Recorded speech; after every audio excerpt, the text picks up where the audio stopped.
house was not much to look at. That was the honest truth, and Renee Washington knew it the moment she pulled up to the curb on a Tuesday afternoon in April of 2019 and sat in her car looking at it through the windshield. The paint was peeling in long strips from the front facade. The porch railing was loose on one side and missing entirely on the other.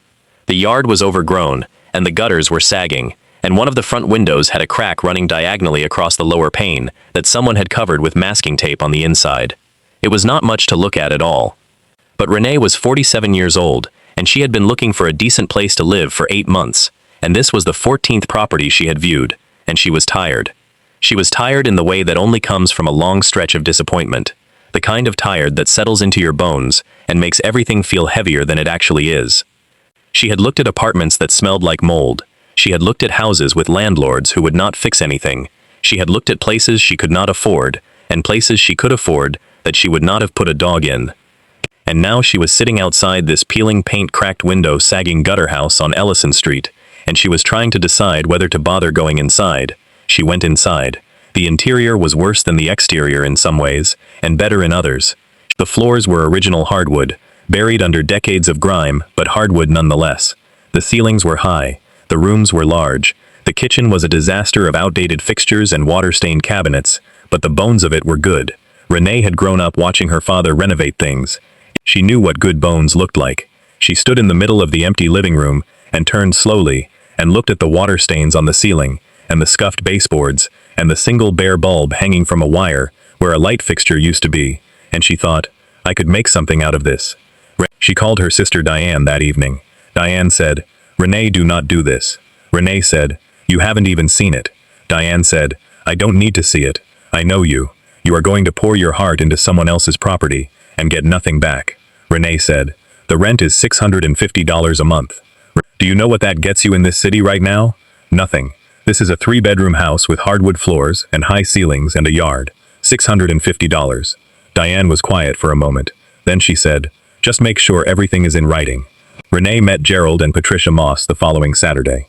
They were a couple in their late 60s, retired, pleasant, the kind of people who offered you coffee and called you honey and made you feel immediately at ease. Gerald was tall with a slow smile.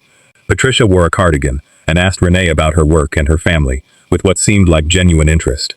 They showed her the property together and walked her through each room, pointing out what they planned to fix themselves and what they were leaving to the tenant to personalize. We like to find someone who will really make it a home, Patricia said. Someone who takes pride in where they live. Renee said she was exactly that kind of person. They signed the lease 2 weeks later. Renee paid the deposit and the first month's rent, a total of $1,950. She got her keys on a Friday.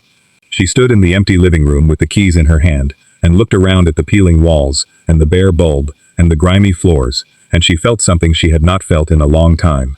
She felt possibility.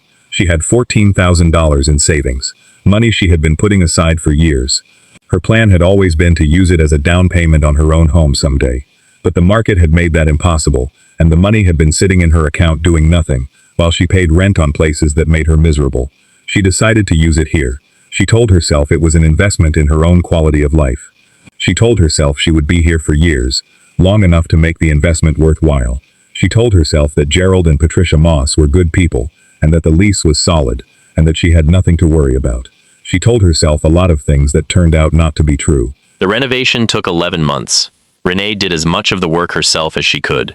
She watched tutorials online, and she borrowed tools from her neighbor, and she spent her weekends on her hands and knees, stripping and sanding those hardwood floors until they glowed. She repainted every room. She replaced the kitchen cabinets herself. The new ones cost $2,000 from a salvage warehouse, and she installed them over the course of 3 weekends, with help from her coworker Marcus, who knew his way around a power drill. She fixed the porch railing. She replaced the cracked window. She had a plumber come in and sort out the bathroom fixtures. She planted a garden in the front yard. Gerald and Patricia came by twice during the renovation. Both times they were warm and enthusiastic. Gerald said the floors looked incredible. Patricia said she had never seen the kitchen look so good. They said Renee was exactly the kind of tenant they had always hoped for. By March of 2020, the renovation was complete.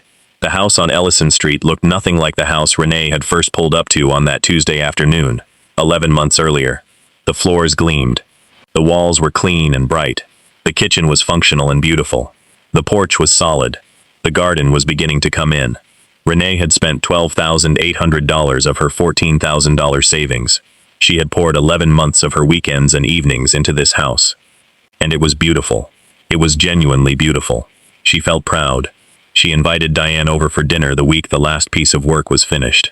Diane stood in the living room and looked around slowly and said, "Renee, this is stunning." Renee said, "I told you." Diane said, "You did." She paused.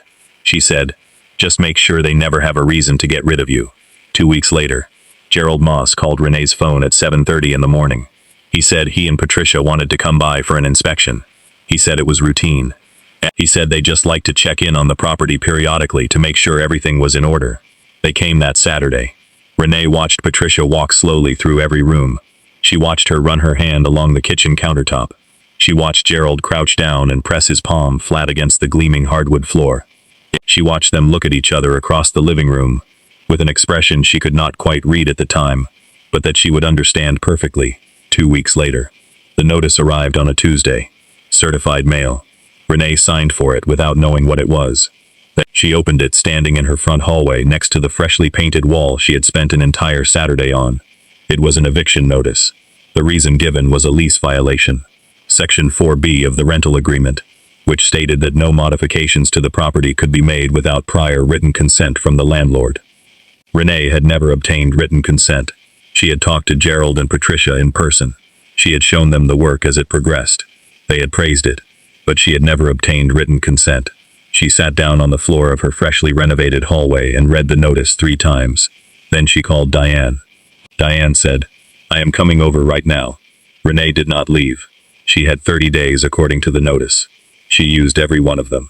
She called a tenant rights organization the morning after she received the eviction notice, and they referred her to a lawyer named Paul Okafor, who specialized in landlord-tenant disputes. Paul was calm and methodical and honest with her from the very first meeting. He said, "You have a case. The landlords verbally approved this work. You have text messages from Patricia, complimenting the renovation. You have photos documenting the progress. You have receipts for every dollar you spent. A verbal agreement can hold weight." He also said, "I want you to be prepared for the possibility that it may not be enough." Renee said she understood. She hired Paul. She paid him with the last of her savings, the remaining $1,200 she had not spent on the renovation.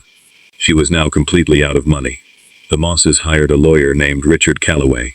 Richard Calloway had been practicing real estate law in the city for 31 years. His office was on the 14th floor of a building downtown, and his hourly rate was 4 times what Paul charged. Gerald and Patricia Moss were not wealthy people, but they had equity in multiple properties, and they were willing to spend money to protect what they believed was their legal right. The case dragged on for 4 months. During those 4 months, Renee received 2 more eviction notices, each one an escalation of the last. During those 4 months, she learned things about Section 4B of her lease that she wished she had known before she picked up a single paintbrush. During those 4 months, she watched the legal process move with a slowness that felt designed to exhaust people who could not afford to keep fighting. She also learned why the Mosses wanted her out. She found out through her neighbor, Mrs. Chen, who had lived on Ellison Street for 22 years, and who knew everything that happened on that block. Mrs. Chen told Renee one evening over the fence that she had seen a man in a suit come to the house 3 times in the past month, that she had heard Gerald on the phone in the driveway, talking about a new lease agreement, that the number she heard mentioned was $1,100 a month. Renee's rent was $650. The renovation had nearly doubled the value of the rental, and Gerald and Patricia Moss intended to collect that value, just not with Renee inside the house. The hearing was on a Thursday morning in July. Renee wore her best clothes. She sat beside Paul Okafor at the plaintiff's table, and she watched Richard Calloway lay out the Mosses case with the calm efficiency of a man who had done this many times before. Section 4B was clear. Written consent had not been obtained. The verbal conversations, however encouraging they may have seemed, did not constitute a legally binding modification agreement under the terms of the lease as written. Paul argued well. He presented the text messages. He presented the photos. He presented testimony about the verbal approvals. He argued that the Mosses' conduct throughout the renovation, their visits, their praise, their encouragement, constituted implicit consent, and that enforcing the lease violation under these circumstances was a bad faith action designed to capitalize on the tenant's investment. Judge Harris listened carefully to both sides. He ruled for the Mosses. The lease was clear. The modification clause was clear. Verbal consent was not sufficient under the terms of the agreement, and the court could not rewrite a contract because one party had failed to read it carefully. Renee had 30 days to vacate the property. Renee sat very still while the ruling was read. Paul put his hand on her arm and said, "I am sorry. I truly am." Renee nodded. She did not cry in the courtroom. She had promised herself she would not cry in the courtroom. She cried in the car. She sat in the parking garage of the courthouse, and she cried for a long time. She cried for the $14,000. She cried for the 11 months of weekends. She cried for the floors she had sanded on her hands and knees, and the garden she had planted from seed, and the kitchen cabinets she had installed herself, over 3 weekends with Marcus and a borrowed power drill. She cried because Diane had warned her. She cried because Gerald had said the floors looked incredible, and Patricia had said she had never seen the kitchen look so good, and she had believed them. She moved out on a Sunday. She loaded her furniture into a rented truck, with help from Diane and Marcus, and Mrs. Chen, who stood on the sidewalk with her arms crossed, watching with an expression of quiet fury. The house looked beautiful as Renee carried boxes out of it. The floors gleamed in the morning light. The garden was in full bloom. The porch was solid under her feet. She did not look back when she drove away. 3 weeks later, she drove past Ellison Street, on her way home from work. There was a man she did not recognize sitting on her porch. He was drinking coffee and reading something on his phone, and he looked completely comfortable in a house that had cost him nothing to become beautiful. His name was Carl. He was paying $1,100 a month. Renee moved into Diane's spare room. It was small. It had one window that looked out onto the side of the neighbor's house. There was barely enough room for her bed and her dresser and the small bookshelf she had had since college. After 3 bedrooms and high ceilings and hardwood floors and a garden she had grown herself, it felt like a different world. Diane did not say "I told you so." Not once. Not ever.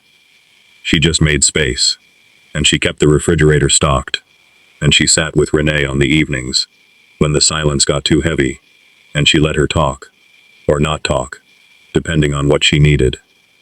Renee needed a lot of silence in those first weeks. She had no savings. She had no home. She was 47 years old, and she was starting from zero.